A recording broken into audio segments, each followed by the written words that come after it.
वैष्णवों का आचरण ही वैष्णवों का अलंकार है।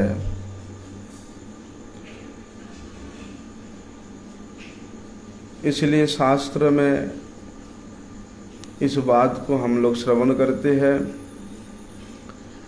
कि जो भगवान का भक्त है उस भक्त के हृदय में समस्त दैवीय गुण आकर के विराजमान हो जाता है। इंद्रादि देवताओं में जो 50 गुण बतलाया है, बोलते वे सारी गुण भगवत भक्त के हृदय में अपने आप आ जाता है। श्रीमद् भागवतम से इस विषय को हम लोग श्रवण करते हैं कि यस्यास्ति भक्तिर्भगवती अकिंचना सर्वै गुणै तत्र समासते सुरा हराभक्तस्य कुतो महद्गुण मनोरथेन सतो धावतो बहि। कि भगवान श्री कृष्ण के चरणों में जिनका केवला भक्ति है, निश्चला भक्ति विद्यमान है, उस भक्त के हृदय में समस्त गुणों के सहित देवतागण भी वहाँ अवस्थित रहते हैं, विराजमान रहते हैं। लेकिन जो अभक्त है, उस अभक्त मतलब जिसके हृदय में हरि भक्ति नहीं है, तो ऐसे हरि भक्ति विहीन हृदय में हमेशा नाना प्रकार के विषयों के प्रति आकृष्टता होने के कारण, विषयों के प्रति, असत्य वस्तुओं के प्रति उन व्यक्ति का मन धावित होने के कारण वो हमेशा उद्विग्न रहता है। और जो अभक्त है, विषयों के प्रति अत्यधिक उसका आकर्षण होने के कारण उन विषयों के द्वारा उसके मति को हर लिया जाता है, जिसके कारण जिसका मति हर लिया जाता है विषयों के द्वारा, फिर उसमें किसी प्रकार के सद्गुण आने का कोई संभावना नहीं रहता है। एक भक्त थे वृंदावन में, उनका नाम था हरिदास पंडित। वे कौन थे? वे हरिदास पंडित थे गदाधर पंडित जी के शिष्य थे, श्री अनंत आचार्य। और ये अनंत आचार्य के शिष्य थे हरिदास पंडित ठाकुर। वे वृंदावन में रह करके श्री राधा गोविंद जी के सेवा करते थे, राधा गोविंद जी के सेवक थे। जिस राधा गोविंद जी को स्वयं रूप गोस्वामी जी ने प्रकट कराया था, वे राधा गोविंद जी की सभा में वे हरिदास पंडित नियुक्त थे। श्रील कृष्णदास कविराज गोस्वामी वे हरिदास पंडित के गुणों को, उनके यश को वर्णन करते हुए वे कह रहे हैं कि देखो, भगवान का सेवा करते करते, भगवान का भजन करते करते उस साधक के हृदय में कैसे सद्गुण अपने आप आ जाता है। सेवार अध्यक्ष श्री पंडित हरिदास, तार जसोगुण सर्व जगते प्रकाश। भगवान का सेवा करते करते उनके हृदय में ऐसे सद्गुण आ गया, अथवा ऐसे भक्ति के गुणों से वे मंडित थे कि वे हरिदास पंडित के नाम सुनते ही समस्त जगत के लोग उनके आगे नतमस्तक हो जाते थे। बोलते सुशील सहिष्णु शांत बदान्य गंभीर, मधुर वचन मधुर चेष्टा महाधीर। सद वस्तु का संग करते करते सद वस्तु के जितने भी गुण हैं वे सब उस संग करने वाला के हृदय में अपने आप आ जाता है। कहते हैं ना कि जैसा संग करोगे वैसा ही रंग चढ़ेगा, है ना। असत्संग करोगे तो असत्संग प्रवृत्ति वाले व्यक्ति के जितना भी अवगुण है वो उस संगकारी के हृदय में आ जाएगा। लेकिन जो सत्संग करते हैं, साधुओं का संग करते हैं, और जो लोग भगवान के भक्ति में युक्त होकर के भगवत सेवा करते हैं, भगवान के भी समस्त गुण उस भक्त के हृदय में अपने आप आ जाता है। इसलिए भक्तों के गुणों को वर्णन करते हुए सनातन शिक्षा में श्रीमन महाप्रभु जी महान महान गुण अपने आप आकर के विराजित हो जाता है। कृष्ण भक्ते कृष्ण गुण सकली संचारे। भगवान श्री कृष्ण के भक्त होने के कारण श्री कृष्ण का जितना भी गुण है वे सब भक्त के हृदय में। तो कबीरदास गोस्वामी वहाँ बताते हैं कि श्रीमन महाप्रभु जी ने विस्तार रूप से तो वर्णन किया सनातन गोस्वामी जी के पास में जितने भी महान महान गुण है हरिभक्तों के हृदय में। तो वहाँ पर कबीरदास गोस्वामी जी बताते हैं कि इतनी सारी को वर्णन करना तो असंभव है, मैं तो केवल दिग्दर्शन करने के लिए उन महान महान गुणों को स्पर्श कर रहा हूँ। कृपालु अकृत द्रोह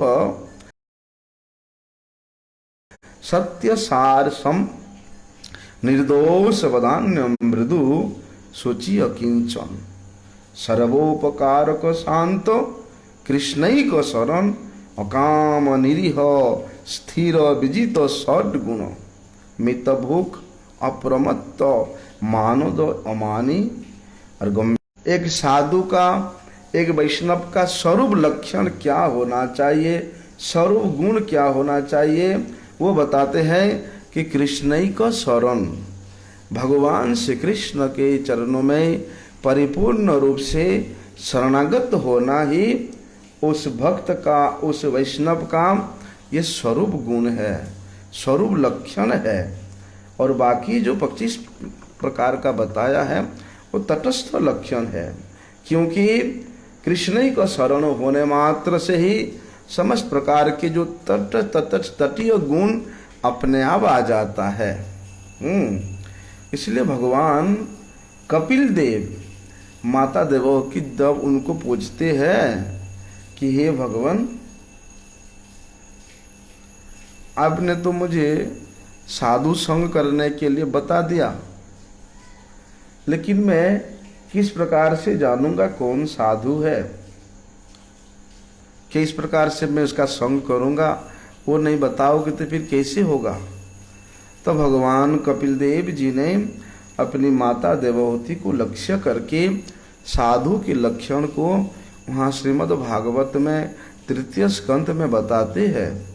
हम लोग संतों के मुख से प्रायशः इस विषय में श्रवण करते हैं कि तितिक्षवः कारुणिकः सहृदः सर्वदेहिनां अजात शत्रवः शांत साधवः साधुभूषणः। और क्या कहते हैं कि मयि अन्य भावेन भक्तिम कुर्वन्ति जे दृढ़ं मत्कृते त्यक्त कर्माणं त्यक्त स्वजन बांधवः। इतना ही नहीं, और आगे बताते हैं कि मदाशया कथामृष्टा शृण्वन्ति कथयन्ति च तपन्ति विविधास्तापा नैतान् मद्गत चेतसः तएते साधवः साध्वी सर्वसंग विवर्जिताः संगशेस्त्वते प्रार्थ्य सर्वदोष हराहिते।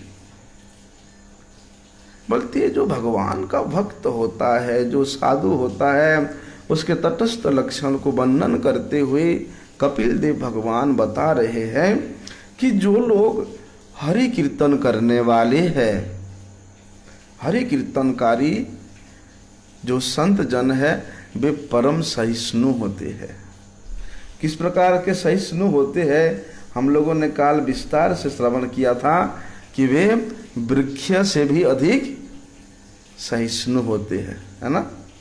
वृक्ष जे न काटिले ह किछु ना बोलए, हैं सुखाइया मैले कारे पानी ना मांगे। तो जो हरि कीर्तन करने वाला भक्त होता है वे इतने सहिष्णु होता है और इतना सहिष्णुता का गुण हरि कीर्तन करते करते इसके हृदय में आ जाता है। और कहते हैं जितने भी अन्य अन्य जीव है, प्राणी है, सबके प्रति वे परम दयालु होता है। हम लोग श्रवण करते हैं कि जीवे दया नामे रुचि सर्वधर्म सार। जीवों के प्रति अगर दया का भाव नहीं है और वे व्यक्ति दिखाता है कि मैं कितना नाम करता हूँ, कितना नाम में मेरा रुचि है, नहीं, ऐसा नहीं। दोनों ही एक दूसरे से व्यतिरेक भाव से स्थित नहीं हो सकता है। जीवों के प्रति दया तभी होगा जब भगवान के नाम संकीर्तन में उसका मति लगेगा और भगवान के नाम संकीर्तन करते करते जीवों के प्रति एक स्वाभाविक दया का भाव, आर्द्रता का भाव उसके हृदय में आ जाता है। क्योंकि जो हरिनाम संकीर्तन करने वाले साधक है वे कभी भी किसी के अमंगल नहीं चाहते हैं, वे सदा सर्वदा सबके मंगल ही चाहते हैं, सबके नित्य मंगल का ही प्रार्थना करते हैं। इसलिए वहाँ कहते हैं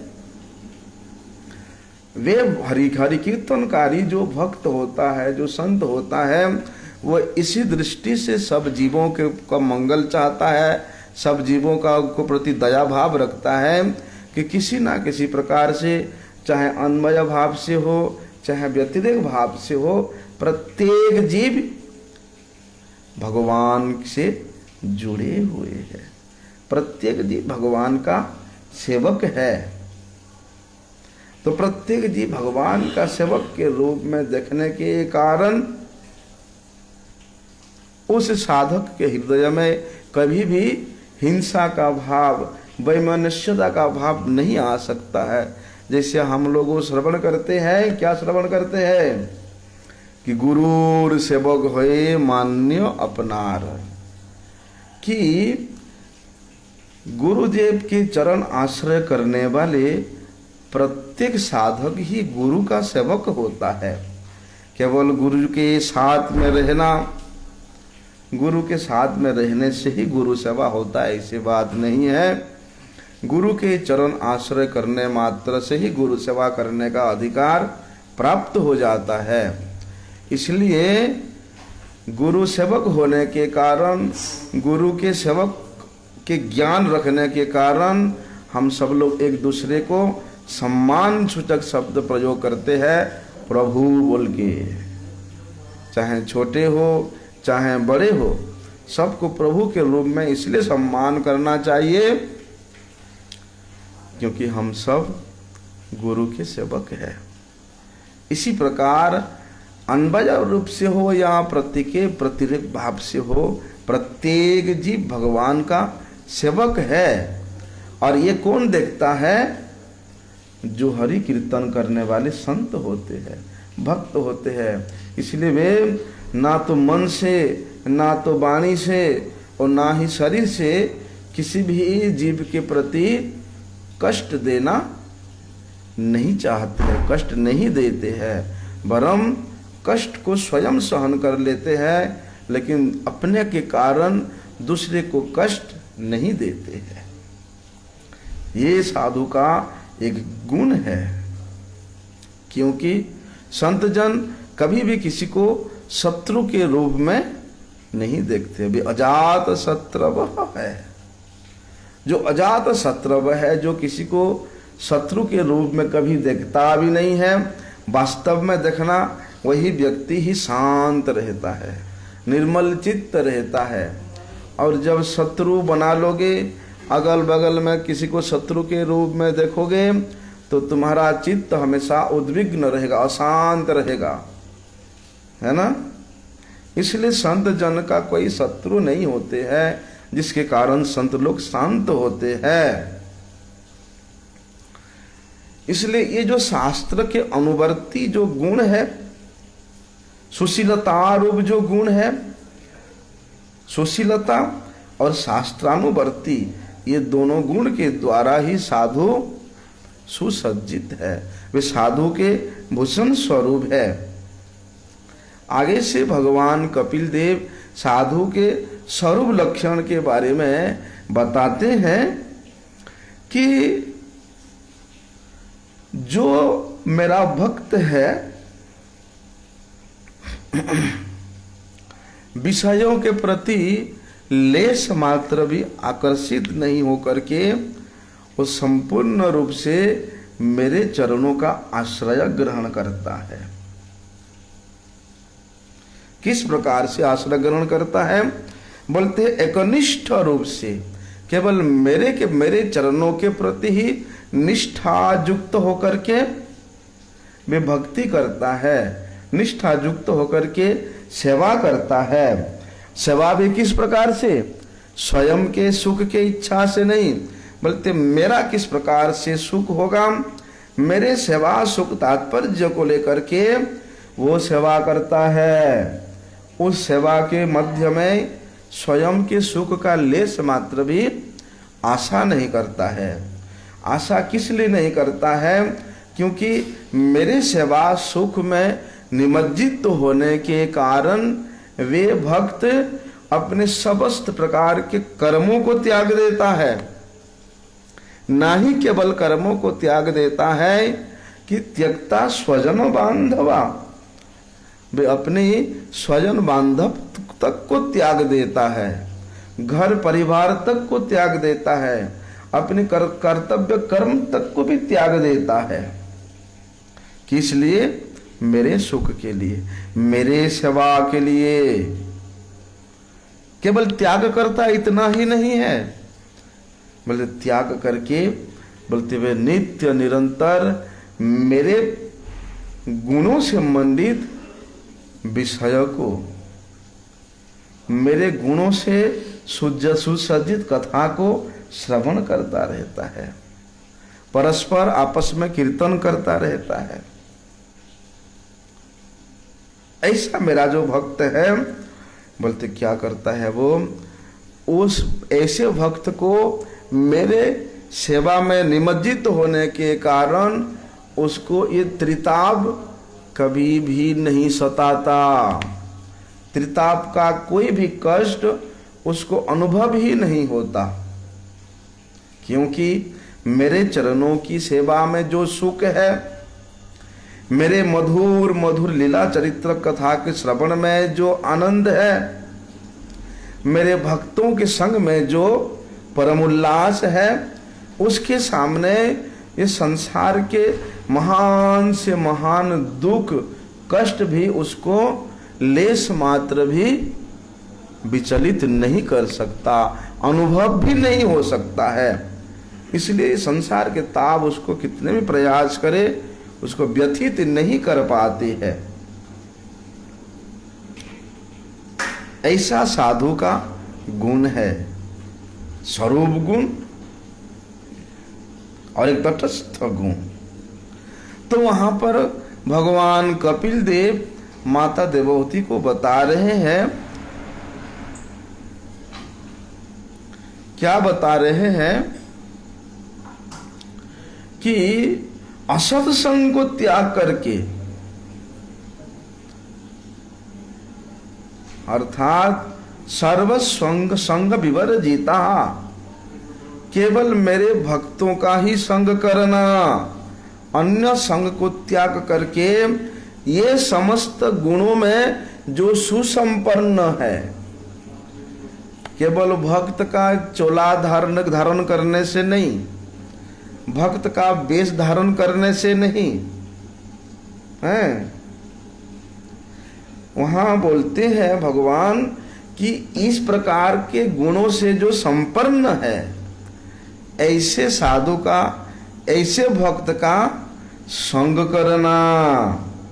किस प्रकार से संग करना?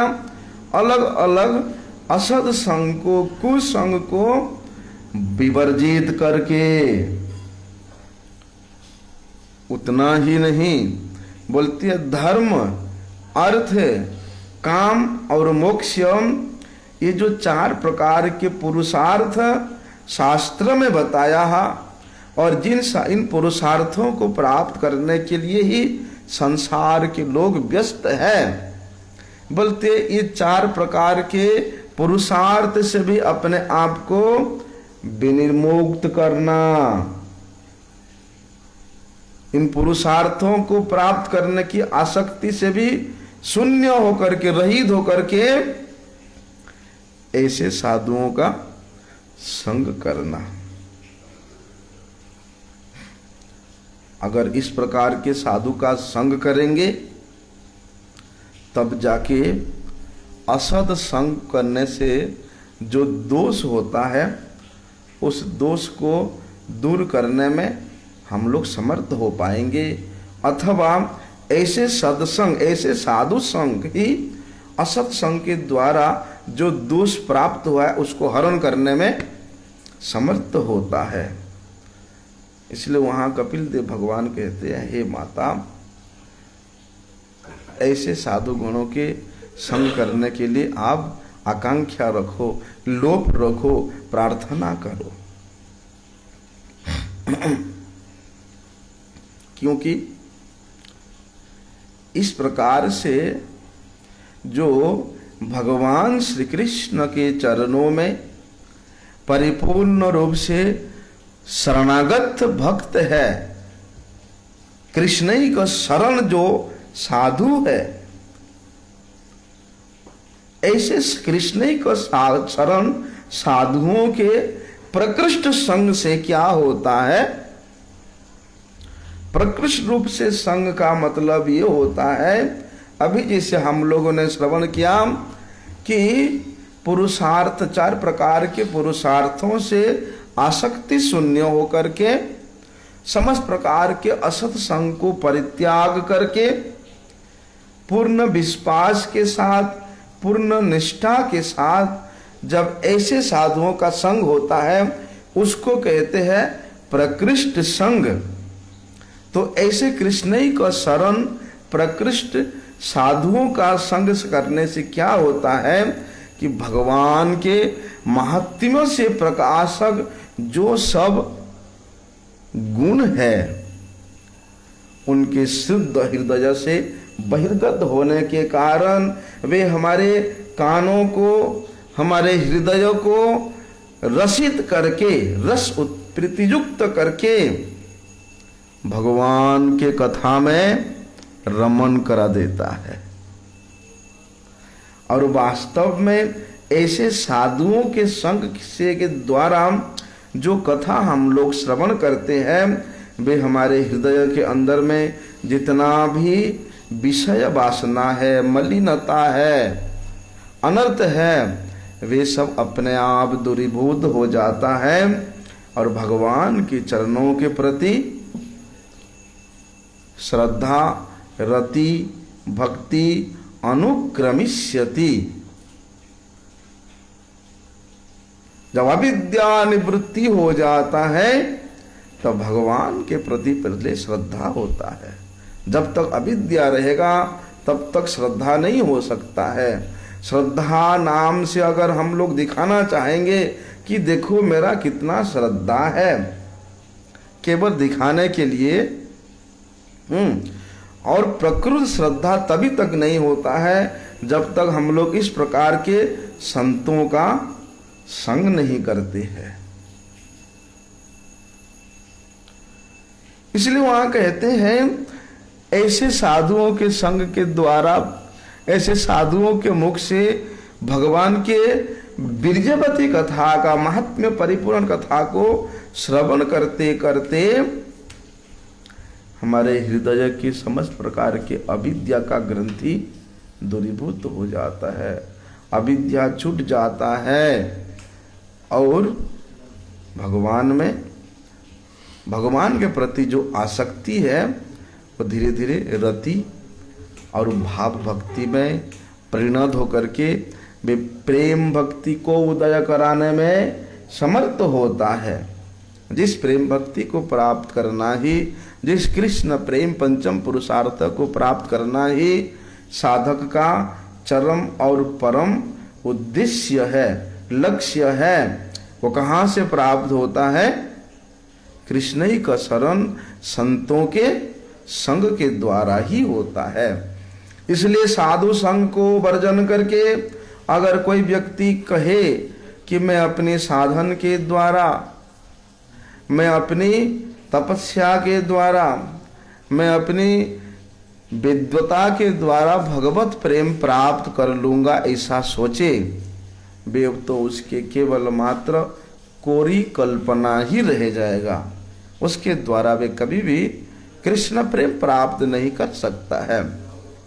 इसलिए जो साधुओं ने उस कृष्ण प्रेम को प्राप्त किया है, कृष्ण प्रेम रूप रस का आस्वादन किया है, ऐसे संतों के संग करेंगे, ऐसे संतों के मुख से भगवत कथा को श्रवण करेंगे, तब जाके वे कृष्ण प्रेम प्राप्त करने का अधिकारी हो सकेंगे। इसलिए शुद्ध प्रेम उदय होने का क्या क्रम है उसको बताया है चैतन्य चरितामृत में कि कौन भाग्य कौन जीवे श्रद्धा यदि है, भाग्योदयेन बहुजन्म समर्जितेन सत्संग प्रपत्ति। बोलते बहु जन्मों के भाग्य का पुंज जब एकत्रित होता है तब जाके हमको शुद्ध साधुओं का संग करने को अवसर मिलता है।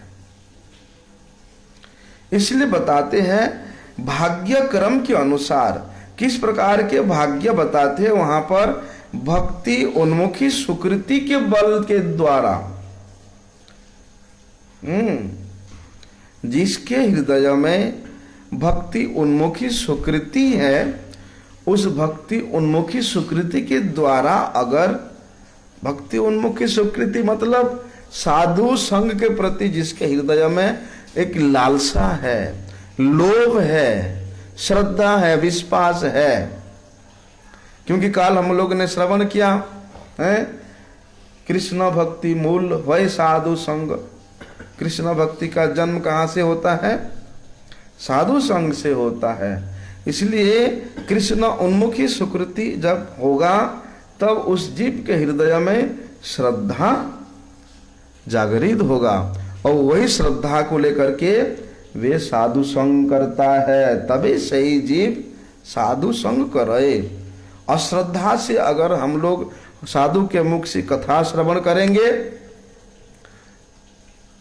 प्रकृष्ट साधु के संग में भी, प्रकृष्ट साधु के मुख से भी अगर हम अश्रद्धा होकर के, श्रद्धाहीन होकर के अगर कथा श्रवण करेंगे, वे भी हमें कोई विशेष मंगल प्रदान नहीं कर सकता है। इसलिए श्रद्धायुक्त होकर के श्रवण करना चाहिए। विशेष रूप से भक्ति के प्रत्येक क्रिया, जैसे काल हम लोगों ने श्रवण किया कि ब्रह्म मुहूर्त में शय्या त्याग से लेकर रात्रि शयन पर्यंत भक्त का जितना भी कार्य है, जितना भी कर्तव्य है, जितना भी क्रिया है, वे सब के सब क्रिया भक्ति युक्त है। और भक्ति युक्त होने के कारण वे परम श्रद्धा से साथ युक्त होना चाहिए। अश्रद्धा को लेकर के अगर हम यहाँ कथा श्रवण करें, अश्रद्धा को लेकर के यहाँ हम सेवा करें, तो उसका कोई फल मिलेगा नहीं, वरन उसका अपराध ही होता है। इसलिए श्रद्धा शब्दे कहे सुदृढ़ विश्वास। जब तक भगवान के प्रति, भगवत नाम के प्रति, भगवत भक्तों के प्रति सुदृढ़ विश्वास नहीं है, तब तक तुम्हारा ये श्रद्धा केवल दिखावा मात्र है। और ऐसे दिखावा मात्र श्रद्धा को लेकर के आप भक्ति के पथ पे कभी भी अग्रसर नहीं हो सकते हैं। हालांकि अधिकांश लोग, चाहे वो गृही हो चाहे गृह त्यागी हो, अपने आप को एक प्रतिष्ठा की स्थिति में लाने के लिए अपने को दिखाने के लिए श्रेष्ठ वैष्णवों के सामने, गुरुजनों के सामने, गुरुवर्गों के सामने, जहाँ पर विशेष अनुष्ठान होता है, अत्यधिक लोगों का जहाँ भीड़ भाड़ होता है, वहाँ पर अपने प्रतिष्ठा को दिखाने के लिए लोग आगे आते हैं। हम करेंगे, हम जानते हैं, हम ये करेंगे। बाकी टाइम में फुस। वो केवल कोरी कल्पना से युक्त श्रद्धा है। ऐसे श्रद्धा विशेष हमारा मंगल नहीं कर सकता है।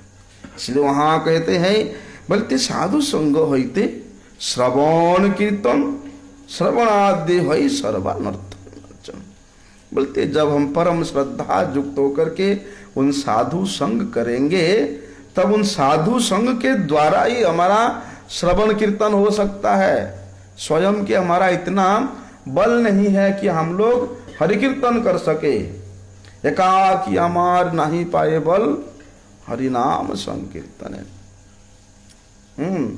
हरिनाम संकीर्तन करने के लिए हमारा स्वयं के बल विद्वता शक्ति को लेकर के हम लोग कितना भी डींगे मारे नहीं कर सकते हैं।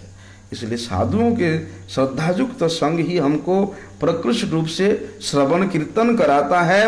और यही श्रवण कीर्तन साधुओं के संग के द्वारा जो श्रवण कीर्तन होता है, श्रवण कीर्तन मतलब साधन भक्ति का जजन किया जाता है।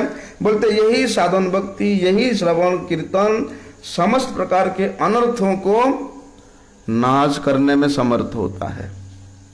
सर्वानर्थ नाश,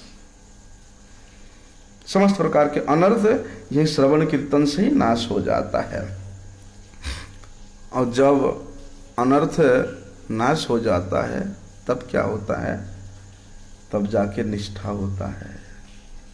अनर्थ से युक्त होकर के आप कभी निष्ठित स्थिति को नहीं प्राप्त कर सकते हो। श्रवण कीर्तन करते करते उनके प्रति हमारा निष्ठा होता है। उससे पहले अनर्थ निवृत्ति युक्त होकर के निष्ठा, और यही निष्ठा के साथ अगर हम श्रवण करेंगे, निष्ठा होते श्रवणादि रुचि उपजय, तभी रुचि होगा। नहीं जी, चलो यहाँ 45 मिनट 1 घंटा कथा होता है, ठीक है, आश्रम में रह रहे हैं तो थोड़ा सा बैठना चाहिए, हैं?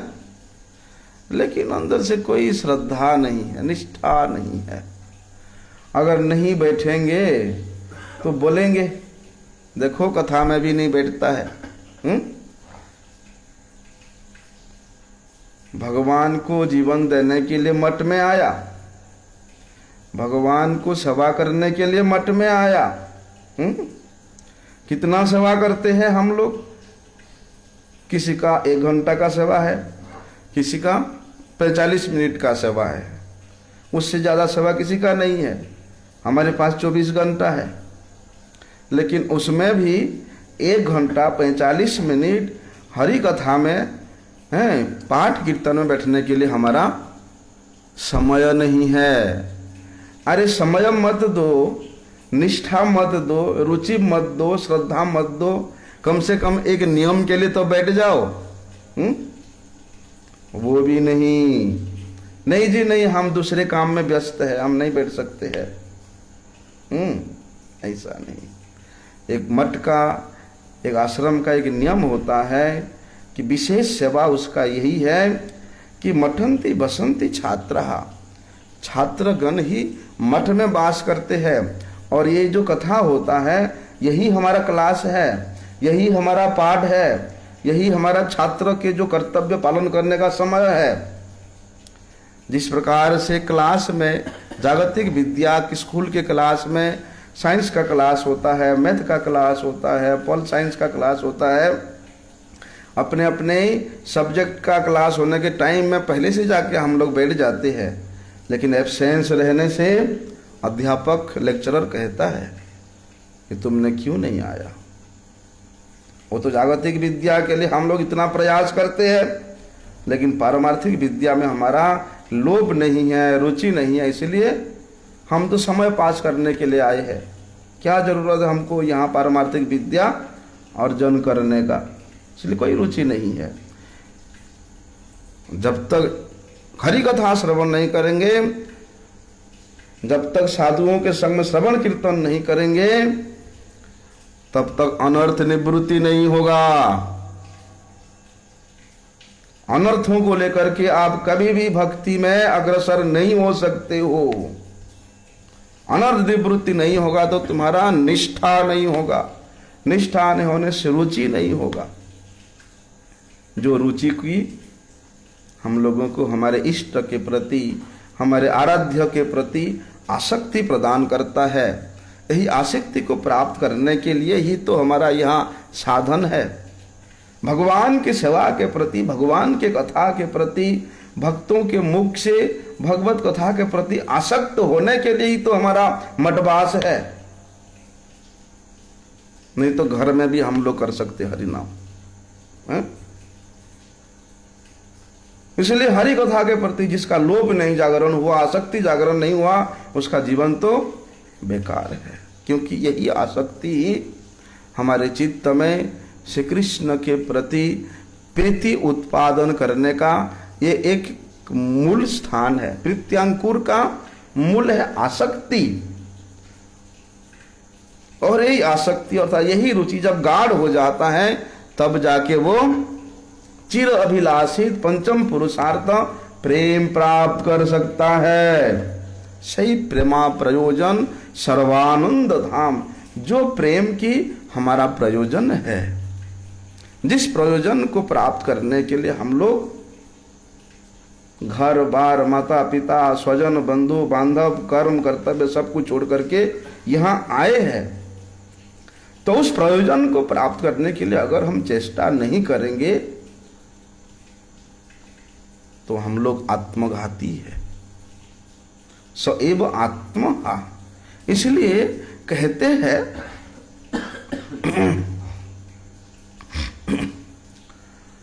कि जो शुद्ध भक्त होता है, ऐसे शुद्ध भक्तों के, शुद्ध साधुओं, भक्त साधुओं के संग के द्वारा जितना भी अशुभ है, अशुभ दूरीभूत होकर के परम शुभ युक्त प्रेम संपत्ति प्राप्ति होने का सौभाग्य प्राप्त कर सकते हैं।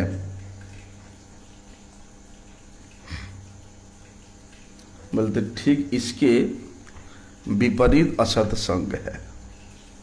तो ऐसे साधुओं का संग करना, ऐसे वैष्णवों का संग करना, ऐसे वैष्णवों के कृष्ण ही को शरण साधुओं के मुख से हरिकथा श्रवण करना, बोलते यही वैष्णव सदाचार है।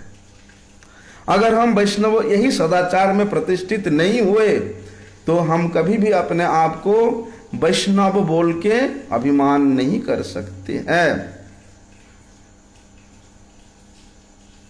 श्रील भक्ति सिद्धांत सरस्वती गोस्वामी ठाकुर प्रभुपाद तक कहते थे कि अवैष्णव का संग त्याग करना ही वैष्णव सदाचार है। अवैष्णव संग त्याग परित्याग करना ही वैष्णव सदाचार है। अवैष्णव मतलब क्या है? स्त्री संगी और कृष्ण का अभक्त। अवैष्णव जो है दो प्रकार के होता है। असत्संग दो प्रकार का, एक स्त्री संगी और एक कृष्ण अभक्त जो भक्त नहीं है। स्त्री संग भी दो प्रकार का बताता है। एक शास्त्र में जिस प्रकार से विवाह आदि कर करके स्त्री संग करने का बता, जिसको वैध धर्म पर कहते हैं। बोलते वैध धर्म पर अर्थात शास्त्र वेद अनुजाई जो लोग स्त्री संग करते हैं उनका भी संग नहीं करना, और जो अवैध स्त्री संग करता है, अधर्म पर स्त्री संग करता है, उसका तो सपने में भी संग नहीं करना। अवैध स्त्री संग के द्वारा क्या होता है? नरक प्राप्ति होता है। उसके संग करने वाले को भी वही गति होता है। इसलिए कहते हैं जो व्यक्ति वैष्णव वेश में रहते हुए भी अगर पापाचरण करता है अवैष्णवोचित कार्य करता है, वो कभी भी वो व्यक्ति वैष्णव नाम के अयोग्य है। उस व्यक्ति के सामने वैष्णव कभी लगा नहीं जा सकता है। इसलिए धर्म, अर्थ, काम, ये जो 3 प्रकार के त्रिवर्ग हैं, ये स्त्री संगरूप अवैष्णव आचार के द्वारा प्रेरित होता है, अबद्ध है। लेकिन और एक पुरुषार्थ रह गया, क्या? मोक्ष, मुक्ति कामी। ये जो चतुर्थ पुरुषार्थ मोक्ष है, ये तो उस प्रकार से स्त्री संगी और अभक्त रूप जो संग है, उससे भी और अधिक खतरनाक है। किसका? मोक्षकामी व्यक्ति का संग करना। मोक्षकामी व्यक्ति का इसलिए संग करना अधिक विपत्त युक्त बताया है, क्योंकि भगवान श्री कृष्ण के प्रति विमुखता होने के कारण वे मोक्षाभिलाषी है। तो श्री कृष्ण से विमुख व्यक्ति अधिक विपत् संकुल है। किससे? स्त्री संगी से भी अधिक विपद संकुल है, अवैष्णव है, और उससे भी अधिक वो निम्न स्तर के है, अति हेय है, जिसके हृदय में मोक्ष प्राप्त करने के प्रति लालसा है। इसलिए मायावादी का संग और माया में विलास करने वाला का संग, बोलते दोनों ही अवैष्णव है, दोनों ही अवैष्णव संग है। ये दोनों ही संग शुद्ध भक्ति को नाश करने का कारण होता है। मायावादी का संग और जो लोग माया का विलासी है, माया का विलास मतलब स्त्री संग, ये दोनों का संग भक्ति को नाश करने वाला है। क्यों? क्योंकि मायावादी वे मुमुक्षु होता है। मुमुक्षु मतलब मुक्तिकामी होता है, मोक्षकामी होता है। तो मोक्ष रूप फल को भोग करने के लिए वो व्यक्ति क्या करता है? जड़ भोग त्याग कर लेता है। जड़ भोग को इसलिए त्याग करता है कि अपने आत्मा के उत्कर्षता को प्राप्त करके वे मोक्ष रूप फल को प्राप्त करेगा। और मोक्ष रूप फल को प्राप्त करने का इच्छा रखने का मतलब भक्त और भगवान से हमेशा के लिए विच्युत हो जाना। और एक स्त्री संगी है, इसको कहते हैं बुभुक्षु, भुक्ति चाहने वाला, भोग चाहने वाला।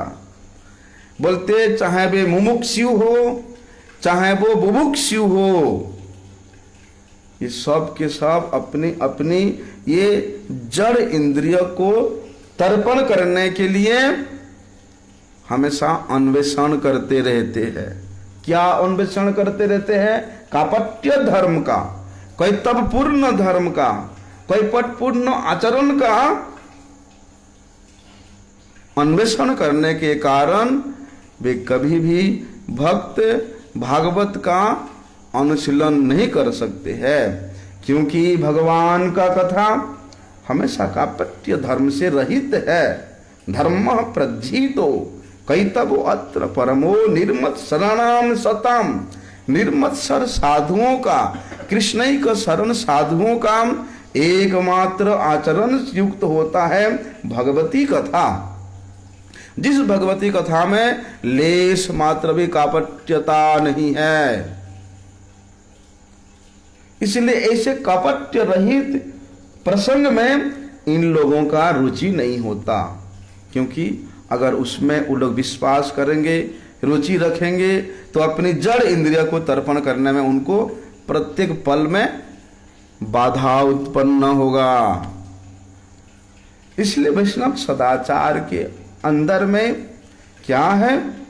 कृष्ण ही का शरण भक्तों के संतों के संग करके उनके मुख से भगवान के बीर्जवती कथा को श्रवण करके प्रेम पुरुषार्थ को प्राप्त करने का जो प्रयास है, यही ही हमारा वैष्णव सदाचार है। आगे का विषय हम लोग कल श्रवण करेंगे। वांछा कल्पतरुभ्यश्च कृपा सिंधुभ्यैव च पतितानां पावनेभ्यो वैष्णवेभ्यो नमो नमः।